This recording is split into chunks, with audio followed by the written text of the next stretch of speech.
ഇന്നത്തെ ക്യാപ്റ്റൻസി ടാസ്കിലുണ്ടല്ലോ, അനുമോളോട് ചെയ്തത് തികഞ്ഞ അനീതിയായിട്ടാണ് എനിക്ക് തോന്നുന്നത്. കാരണം രണ്ട് മത്സരാർത്ഥികൾ ഈ ക്യാപ്റ്റൻസിയിൽ കൃത്യമായിട്ട് ഇടപെട്ടു.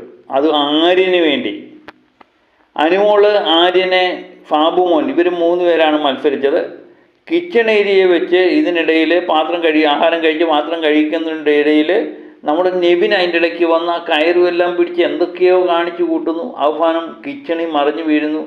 ബാക്കി മത്സരാർത്ഥികളെല്ലാം അവിടെ ഇരിക്കുന്നു. ഇതൊക്കെ കൃത്യമായിട്ട് അനുമോളോടുള്ള ദേഷ്യമാണ് ഇത് കാണിക്കുന്നത്. എന്തിനാണ് ഈ ദേഷ്യപ്പെടുന്നതെന്ന് എനിക്ക് മനസ്സിലാവുന്നില്ല. ഏതെങ്കിലും കാരണം ആണെങ്കിൽ വേണ്ടില്ല. അനുമോൾ ഒരു പ്രാവശ്യം നോമിനേറ്റ് ചെയ്തു എന്ന് പറഞ്ഞുകൊണ്ടാണ് അനുമോൾക്കെതിരെ നിരന്തരമായി ഇങ്ങനെ ചെയ്തുകൊണ്ടിരിക്കുന്നത്. പുറകെ നടന്ന് ഇങ്ങനെ ശല്യം ചെയ്യുകയാണ്. പിന്നെ നെവിൻ്റെ ഒരു വിചാരമുണ്ട്, ലാലേട്ടൻ വരുമ്പോൾ നെവിനോട് വളരെ സ്നേഹമായിട്ട് പെരുമാറുന്നതുകൊണ്ട് ഇതോ മാഫാണ്, ഞാൻ പുറത്ത് എന്തൊക്കെയോ വലിയ സംഭവമാണെന്നൊരു തോന്നലുണ്ട് എന്ന് തോന്നുന്നു.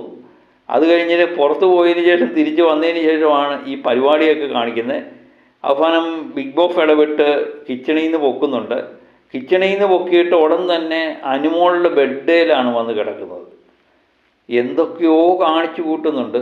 അവസാനം നിരന്തരമായി ശല്യം ചെയ്ത് അനുമോളെ പുറത്താകുന്നു. അവസാനം ബിഗ് ബോസ് തന്നെ തീരുമാനിക്കുന്നു, കൈ നീട്ടി പിടിച്ച് ഇവർ നിൽക്കുക. ആദിലെയാണ് നോക്കാൻ ഏൽപ്പിച്ചത്, ആരെങ്കിലും കൈ മടങ്ങുന്നുണ്ടോ എന്ന്.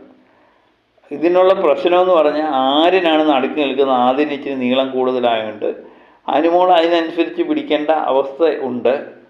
പക്ഷേ അതിനിടയിലാണ് ഈ 3-4 പേര് പുറത്ത് നിന്ന് നിരന്തരമായി ശല്യം ചെയ്തുകൊണ്ടിരിക്കുക. ഈ ടാസ്ക് തുടങ്ങുമ്പോഴെല്ലാം തന്നെ ആര്യനാണ് ഒറ്റ കൈ കൊണ്ട് മാത്രമേ പിടിക്കാൻ പാടുള്ളൂ എന്നുള്ളൊരു നിയമം ഉണ്ടായിരുന്നു.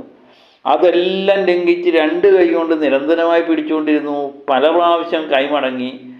അനുവിൻ്റെയും കൈ മടങ്ങിയിട്ടുണ്ട്, ആര്യൻ്റെയും കൈ മടങ്ങിയിട്ടുണ്ട്. പക്ഷേ അനുവിൻ്റെ കൈ മടങ്ങിയതിനേക്കാൾ ഇരട്ടി പ്രാവശ്യം ആര്യൻ്റെ കൈ മടങ്ങി. ഇത് നോക്കാൻ ഏൽപ്പിച്ചതാണ് ആരെയാണ്? ആദിലെ സത്യം പറഞ്ഞൊരു വാഴയായിട്ട് മാറുന്നതാണ് നമ്മൾ കണ്ടത്.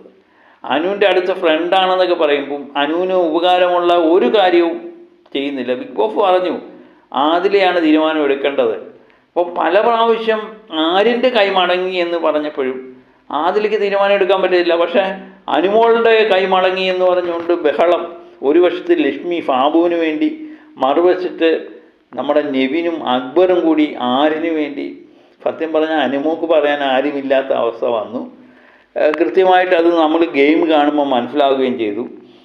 ഏതായാലും ഒരു കാര്യമുണ്ട്, ഒരുമാതിരി ജെന്യുവനായിട്ട് കളിച്ച ഒരു വ്യക്തിയായിരുന്നു ഫാബുമോൻ. അങ്ങനെ ഈ 3 പേരിൽ വെച്ച് നന്നായി കളിച്ച ഫാബുമോൻ തന്നെ ജയിച്ചതിൽ നമുക്ക് വളരെയധികം തൃപ്തിയായി, സന്തോഷമായി. കാരണം ആര്യൻ ജയിച്ചില്ലല്ലോ. കാരണം ഏറ്റവും മോശമായിട്ട് കളിച്ചത് ആര്യനാണ്. പക്ഷേ ഗ്രൂപ്പിൻ്റെ അടിസ്ഥാനത്തിൽ ആര്യന് ഭയങ്കര സപ്പോർട്ടാണ്. അക്ബറും നെവിനും കാണിച്ച ഈ കൊള്ളരുതായ്മയുണ്ടല്ലോ, സത്യം പറഞ്ഞാൽ ലാലേട്ടൻ ചോദ്യം ചെയ്യണം. ചോദിക്കുമോ ഇല്ലയോ എന്താണെന്ന് നമുക്കറിയില്ല. കാത്തിരിക്കാം അടുത്ത ആഴ്ച എന്താണ് സംഭവിക്കുന്നത് അറിയാൻ വേണ്ടി.